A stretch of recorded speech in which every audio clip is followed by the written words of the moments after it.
नमस्ते, सदावत्सले मातृभूमि। जय हिंद दोस्तों। आज के डिफेंस हेडलाइंस है, आर्मीनिया अब मांग रहा है भारत से हथियारों की दूसरी खेप। भारत की स्वदेशी कंपनी जेन टेक्नोलॉजी को एडवांस टैंक ट्रेनिंग सिस्टम के लिए ऑर्डर मिले। कतर में भारतीय नौसेना के 8 पूर्व जवानों को कोर्ट ने सुनाई फांसी की सजा। बढ़ते पहले डिफेंस अपडेट की तरफ। दोस्तों, इंडियन आर्म फोर्सेज ने 1000 करोड़ रुपए के स्वार्म और लॉइटरिंग म्यूनिशनों की खरीद की है और सेना ने कहा कि यह तो अभी सिर्फ शुरुआत है। भारतीय सशस्त्र बल अब तेजी से अपने आप को मॉडर्नाइज कर रहा है और इंडियन आर्म फोर्स निजी क्षेत्र की कंपनियों से स्वार्म और लॉइटरिंग म्यूनिशंस को खरीद रही है, क्योंकि दोस्तों ये आधुनिक युद्ध में गेम चेंजिंग शस्त्रागार के रूप में उभर रहे हैं। भारतीय सशस्त्र बल अब अपनी क्षमता को और ज्यादा एडवांस कर रहे हैं ताकि वो अपनी ऑपरेशनल रेडीनेस को एक्टिव कर सके।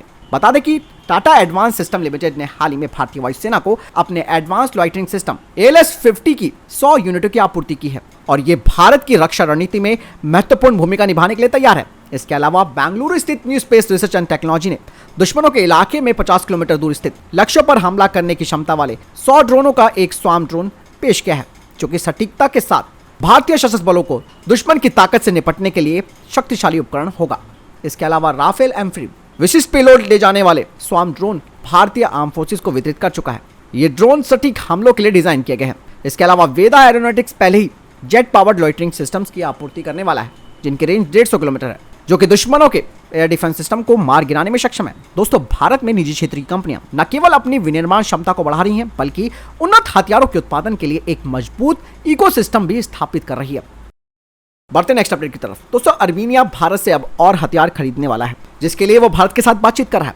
आर्मीनिया को भारतीय हथियार काफी पसंद आए हैं, जिसमें कि मिसाइलें, रॉकेट और गोला बारूद शामिल है। बता दें कि भारत और आर्मीनिया के अधिकारियों के बीच हथियारों की सप्लाई को लेकर बातचीत हुई है।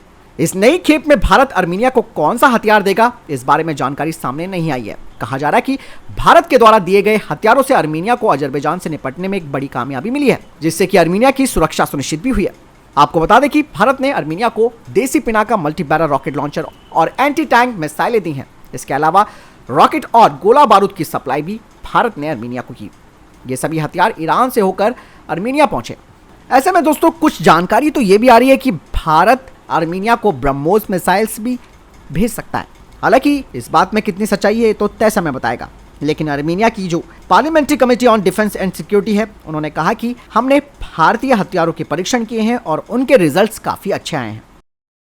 दोस्तों, नेशनल इन्वेस्टिगेशन एजेंसी ने एक बड़ा खुलासा किया और कहा है कि 2 इस्लामिक स्टेट के जो ऑपरेटिव्स थे, उन्होंने HAL के मैनेजमेंट एकेडमी में PG diploma course in aviation management में अप्लाई किया था और ये पूरी तरीके से HAL में सेंधमारी लगाने के लिए तैयार थे। बता दें कि दोनों ने ही रोबोटिक्स ऑनलाइन प्रोजेक्ट आधारित कोर्स भी किया और उन्हें बाकायदा रोबोट किट्स भी मिली है। ऐसे में दोस्तों, देख रहे हैं किस तरीके से साजिश चल रही है भारतीय डिफेंस क्षेत्र में सेंधमारी करने की। हालांकि भारत भी काफी अलर्ट है और ऑब्वियस सी बात है, इन पर कार्रवाई भी की जाएगी। बढ़ते नेक्स्ट अपडेट की तरफ। दोस्तों, भारत की नेशनल एरोस्पेस लेबोरेटरी अब अपने autonomous fire and forget loitering munitions पर काम करना शुरू कर चुकी है, जो कि ईरानियन शाहिद 136 लॉइटरिंग म्यूनिशन की जैसा होगा। इसमें 30 हॉर्स पावर का एंकले इंजन लगा होगा और ये 25 किलोग्राम का मैक्सिमम पेलोड ले जा सकता है और इसका एंड्योरेंस टाइम 9 घंटे का होगा। बता दें कि इसकी क्रूज स्पीड 180 किलोमीटर प्रति घंटा होगी और मैक्सिमम स्पीड 1000 किलोमीटर प्रति घंटा होगी। बता दें कि ये advance vision based navigation system से लैस होगा, जो कि टारगेट को आइडेंटिफाई कर सकता है। साथ ही इसका लो अकॉस्टिक सिग्नेचर भी होगा और लो रडार क्रॉस सेक्शन भी होगा, जिससे कि दुश्मन के रडार में आसानी से पहचान में नहीं आएगा। बता दें कि इसमें हाइब्रिड पावर सोर्स होगा, जिसका इस्तेमाल ये एक्सटेंडेड मिशन के लिए करेगा। साथ ही इसमें स्वदेशी हार्डवेयर और सॉफ्टवेयर होंगे। तो यानी कि भारत भी दोस्तों अपने कामिकाजी ड्रोन्स को तैयार कर रहा है। बढ़ते नेक्स्ट अपडेट की तरफ। दोस्तों, देहरादून स्थित इंडिया ऑप्टेल लिमिटेड ने संयुक्त अरब अमीरात के SCIEN-COM FZE को मिसाइल साइट 9SH-119M1 की अपनी पहली निर्यात खेप शुरू की और ये जो एक्सपोर्टेड यानी कि निर्यातित साइट सिस्टम है, उसे BMP-2 इन्फेंट्री फाइटिंग व्हीकल के लिए तैयार किया गया है। मिसाइल साइट 9SH-119M1 एक उन्नत ऑप्टिकल टारगेटिंग सिस्टम है, जिसे कि विशेष रूप से BMP-2 के लिए ही विकसित किया गया है और ये वाहन दोस्तों दुनिया भर के सशस्त्र बलों का मुख्य आधार भी रहे हैं। अकेले भारतीय सेना में 2400 से अधिक BMP-2 सारथ यूनिटें मौजूद हैं। बढ़ते नेक्स्ट अपडेट की तरफ। दोस्तों, भारत की स्वदेशी जेन टेक्नोलॉजी को एडवांस टैंक ट्रेनिंग सिस्टम के लिए ऑर्डर मिला है भारतीय सेना से। बता दें कि जेन टेक्नोलॉजी लिमिटेड ने अपने अत्याधुनिक force on force tank training system के लिए भारतीय सेना से 100 करोड़ रुपए का अनुबंध प्राप्त किया है।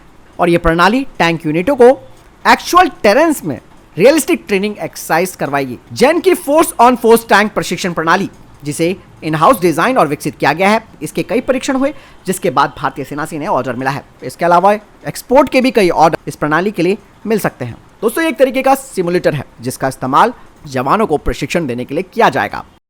बढ़ते हैं नेक्स्ट अपडेट की तरफ। दोस्तों, उत्तरी कश्मीर के सीमावर्ती इलाके में भारतीय सेना के जवानों ने आतंकवादी घुसपैठ की कोशिश को नाकाम करते हुए 2 आतंकियों को मौत के घाट उतार दिया है। जम्मू कश्मीर पुलिस की तरफ से कहा गया है कि मार्शल सेक्टर में एक मुठभेड़ शुरू हुई जिसमें 2 आतंकियों को मारा गया है। इसके अलावा ऑपरेशन अभी भी चल रहा है। बढ़ते हैं नेक्स्ट अपडेट की तरफ। हिमाचल प्रदेश के बघौल स्थित स्पेशल फोर्स ट्रेनिंग स्कूल में वर्टिकल विंड टनल स्थापित की गई है और सेना प्रमुख जनरल मनोज पांडे ने भारतीय सेना की इस पहली वर्टिकल विंड टनल का उद्घाटन किया। और ये टनल दोस्तों सशस्त्र बल कर्मियों के कॉम्बैट फ्री फॉल कौशल को निखारने के लिए तैयार की गई है।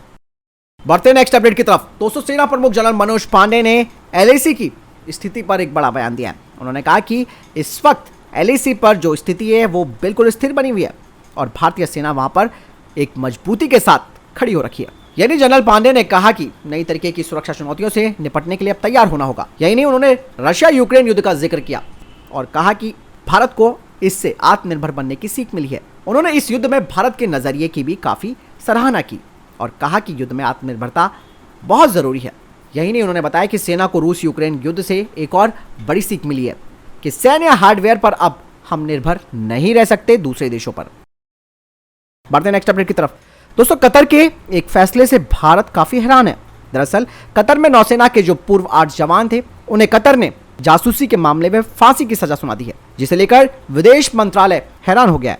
साथ ही विदेश मंत्रालय ने कहा कि हम इस फैसले से काफी हैरान हैं और इस फैसले की कॉपी का इंतजार कर रहे हैं। यही नहीं, विदेश मंत्रालय ने कहा कि हम परिवार के सदस्यों और कानूनी टीम के साथ पूरी तरीके से संपर्क बनाए हुए हैं और सभी कानूनी विकल्प भी तलाश रहे हैं। यही नहीं, इसके अलावा विदेश मंत्रालय ने कहा कि हम बारीकी से इस पर नजर बनाए हुए हैं और हम इस मुद्दे को कतर के अधिकारियों के सामने भी उठाएंगे। बता दें कि ये 8 भारतीय पिछले साल अक्टूबर 2022 से कतर की कैद में है। बता दें कि कतर में जो भारत के राजदूत हैं, उन्होंने 1 अक्टूबर को जेल में बंद इन भारतीयों से मुलाकात भी की थी। बता दें कि कतर की नौसेना ने पूर्व जवानों पर यह आरोप भी लगाया है कि उन्होंने सबमरीन प्रोग्राम को लेकर जासूसी की है। हालांकि भारत भी काउंसलर एक्सेस के जरिए इन्हें रिहा कराने की कोशिश में लगा हुआ है। देखते हैं दोस्तों, अगर दोस्तों कतर अपने फैसले पर अडिग रहा तो संबंध ऑब्वियसली बातें खराब भी होंगे और साथ ही साथ भारत कतर को भी उसी की भाषा में जवाब देना भी जानता है। बढ़ते हैं नेक्स्ट अपडेट की तरफ। दोस्तों, भारतीय वायुसेना ने ऑटोमेटिक वेदर स्टेशन के लिए एक कॉन्ट्रैक्ट पर साइन किया है। बता दें कि इन्हें 82 यानी कि 82 भारतीय वायुसेना के स्थानों पर लगाया जाएगा और इस ऑटोमेटिक वेदर स्टेशन को प्राप्त करने के बाद तापमान, हवा की गति और दिशा, इसके अलावा विकिरण और वर्षा जैसे जो मौसम मापदंड है, उनके माप को रिकॉर्ड किया जाएगा। बढ़ते नेक्स्ट अपडेट की तरफ। दोस्तों, चाइना और पाकिस्तान अरब सागर में एक बड़ा युद्ध अभ्यास करने जा रहे हैं, जो कि एक नौसैनिक अभ्यास होगा। बाद से भारतीय नौसेना अच्छी तरीके से वाकिफ भी है और भारतीय नौसेना ने अपने P-8I MQ-9B प्रीडेटर ड्रोन और जो अन्य एसेट्स हैं नौसेना के, उन्हें अलर्ट पर रखा है और बारीकी से इस युद्ध अभ्यास पर नजर रखी जाएगी। वैसे भी हिंद महासागर क्षेत्र में चीनी नौसैनिक गतिविधियों पर भारतीय नौसेना कड़ी नजर रखती है। वहीं कहा जा रहा है कि एक डिस्ट्रॉयर और एक युद्धपोत के साथ साथ एक टैंकर सहित चीनी नौसेना के 3 युद्धपोत फारस की खाड़ी में और समुद्री अभ्यास के लिए पाकिस्तान की नौसेना इसमें शामिल होगी। तो फिलहाल ये अभी तक के टॉप डिफेंस और स्पेस अपडेट्स। वीडियो के संबंध में कोई प्रश्न, जवाब, आपका कोई सवाल है, कमेंट सेक्शन में लिखकर जरूर पूछ सकते हैं। मिलता हूं नए वीडियो के साथ। चैनल जरूर सब्सक्राइब कीजिएगा। जय हिंद, वंदे मातरम।